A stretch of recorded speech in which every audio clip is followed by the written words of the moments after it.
সম্মানিত দর্শক, আসসালামু আলাইকুম। আমি আজ থেকে আবার 15 দিন 13-14 দিন বা 15 দিন হবে আমি এই বেগুন গাছের ভিডিও দিছিলাম। কিন্তু তারপরে বেগুন কিন্তু আলহামদুলিল্লাহ অনেক বড় হয়েছিল, কিন্তু তখন আমার এই ফুলগুলা যেই ফুলগুলা ছিল সেই ফুলগুলা সহ আপনার বেগুনগুলা খেয়ে গেছে। এই যে দেখেন, এই যে আজকে সকালে এসো এই বেগুনটা খেয়ে গেছে। আগেরগুলা নাই, আগেরগুলা কিন্তু এই গোড়ায় ছিল, এই গোড়ায় ছিল, এটা ভাঙ্গিয়া খাইয়া গেছে। এই যে এইখানে একটা ছিল দেখেন আপনারা, এটাও ভাঙ্গিয়া খাইয়া গেছে। এখানে একটা ছিল, ভাঙ্গিয়া খাইয়া গেছে। আমরা যদি দেখি আগের যে বেগুনগুলো আপনাদেরকে দেখাইছিলাম ওইটি কিন্তু একটাও নাই ভাই। আগে আমি 8টা বেগুন দিয়েছিলাম আপনাদেরকে, যে আমার কাছে 8টা বেগুন আছিল, তো কিন্তু আমার এগুলি সব খেয়ে গেছে এই বানরে আসে। তো এখন আমরা আলহামদুলিল্লাহ, তো যেই কয়টা বেগুনে আছে তো দেখেন এটারও কিন্তু অর্ধেক খেয়ে গেছে। তো যেই কয়টা বেগুন আছে এই বেগুন আরও দ্রুত বেগুন পেতে হলে বা বেগুনগুলো দ্রুত বড় করতে হলে বা আরও অনেক ফুল ফল আনতে হলে গাছটা কী পরিচর্যা করতে হবে, আসুন আমরা একটু দেখি কি করলে আমাদের আরও বেশি বেগুন পাবো এবং গাছটা সবসময় বেগুনে ভরা থাকবে। এই যে দেখেন, এই যে ছোটো ছোটো বেগুন হয়ে রয়েছে, এগুলি তাড়াতাড়ি বড় হবে এবং আরও ফুল ফুটবে, আরও ফুল ফুটলে আরও বেগুন হবে। আমরা কি পরিচর্যা করলে আমাদের গাছটা পরিপূর্ণ হবে, আসুন আমরা একটু দেখি। দর্শক, সর্বপ্রথম আমাদের এই যে খাওয়া বেগুনটা আমি কেটে ফেলে দিলাম। এখন এই যে কিছু কিছু লাল লাল যে পাতা আছে এগুলো কেটে দিলাম। দেখেন আপনারা, আসলে কি বলবো ভাই, এগুলি কিন্তু একটা কাঁচা খাওয়ার জিনিস না, তারপরে এগুলো এসে খেয়ে যায়। তো দেখ, আলহামদুলিল্লাহ হয়তো আল্লাহ রাব্বিল আলামিন আমাদের রিজিকে রাখে নাই, সেই জন্য হয়তো বানরে খেয়ে যায়। এখন দেখেন আপনারা, এর আগে আমার 7টা-8টা বেগুন খেয়ে গেছে। তো দেখ, আলহামদুলিল্লাহ এখন আরও বেশি বেগুন পাবো কী করলে এবং পরিপূর্ণ ফুল আসবে কী করলে, সেই ধরনের পরিচর্যা নিয়ে একটা ভিডিও নিয়ে আসছি। ইনশাল্লাহ আপনারা দেখেন, আপনাদের ছাদে সবসময় বেগুন পরিপূর্ণ থাকবে।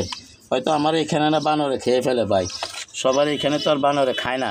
তো গাছটা যদি পরিপূর্ণ থাকে বেগুনেতে দেখতেও সুন্দর, খাওয়াটা পরে কথা, আমি কিন্তু বেগুন খাই না অ্যালার্জির জন্য, কিন্তু বেগুনই তো 2-1টা খাওয়া যাবে কিন্তু খাওয়াটা বড় কথা না। এই ধরনের ফল গাছে যদি পরিপূর্ণ থাকে তো দেখতে একটা সুন্দর। তো সর্বপ্রথম আমরা এটা এরকম চারদিক একটু খুঁচিয়ে কাছিয়ে নরম করে নিলাম। আপনারা ধৈর্য সহকারে আমার এই ভিডিওটা দেখুন। দর্শক, আমি 4টা দিক ভালোভাবে খুঁচিয়ে নিতেছি, যেহেতু আমি উপরে যদি যে সারগুলো দেবো, দেওয়ার পরে আগামীকালকে সকালে পানি দেব, পানিটা যাতে একবারে নিচ পর্যন্ত যাইয়া পৌঁছায়, সেই জন্য আমরা ভালোভাবে 4টা দিক খুঁচিয়ে নিলাম। তো আপনারা ঠিক এইভাবে করেন, এইভাবে করলে ইনশাল্লাহ আপনারা গাছ ভরা বেগুন পাবেন। যেহেতু আমার আগের ভিডিও যারা দেখেন নাই, কষ্ট করে দেখে নিতে পারেন, আমার চ্যানেলটা ঘুরে একটু দেখে আসতে পারেন। অনেক বেগুন ছিল ভাই, 7-8টা বেগুন খেয়ে ফেলাতে, তারপরেও আলহামদুলিল্লাহ এখনও ভালো বেগুন আছে। দর্শক, আমি এখান থেকে কিছু এই যে মাটি এই যে কমিয়ে নিলাম, 4টা দিক থেকে মাটি একটু কমিয়ে নিলাম। আপনারা একটু ধৈর্য সহকারে দেখুন। দর্শক, এখানে আমরা লেভেল 1 চামচ ড্যাপ সার দিলাম। দর্শক, এখানে 1/2 চামচ আমরা ইউরিয়া সার দিলাম। ইউরিয়া সার প্রয়োজন নাই, তারপরও দেওয়ার দরকার, কেননা ইউরিয়া সারটা দিলে গাছটা দ্রুত বড় হবে। গাছটা যদি দ্রুত বড় হয় তাহলে এই গাছের একটা নিয়ম আছে, প্রত্যেকটা পাতার জয়েন্টে জয়েন্টে দিয়ে আপনার ফুল বের হয়। আপনারা যদি দেখেন যে প্রত্যেকটা পাতার গোড়া দিয়ে দিয়ে আপনার ফুল বের হয়। তো সেই জন্য আমরা ইউরিয়া সারটা দিলাম, গাছটা যাতে আরও বড় হয় এবং আমরা যাতে আরও বেগুন পাই। তো আমরা এই সারগুলো আগে চারদিকে ছড়াই ছিটিয়ে দিয়ে নিয়ে আপনাদেরকে দেখানোর জন্য দেখেন আপনারা।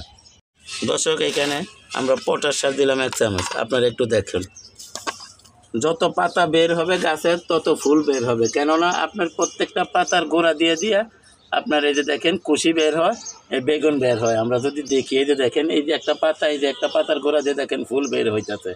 তো আমরা এই কারণে ইউরিয়া সারটা এখানে প্রয়োগ করলাম। ইউরিয়া সারটা প্রয়োগ করার উদ্দেশ্য আমাদের গাছটা বড় হবে, পাতা বের হবে, পাতা বের হলে ফুল বের হবে, ফল বের হবে। তো ইনশাল্লাহ আমরা এভাবে পরিচর্যা করব। আশা করি বিষয়টা আপনারা বুঝতে পারছেন। আমরা যারা ছাদ বাগানে বেগুন গাছ নিয়ে টেনশনে আছি, ফুল হয় না, ফল হয় না, বা 1-2টা ধরে আর হয় না, তো আমরা ঠিক এই ধরনের পরিচর্যা করলে ইনশাল্লাহ আমরা গাছ ভরা বেগুন থাকবে।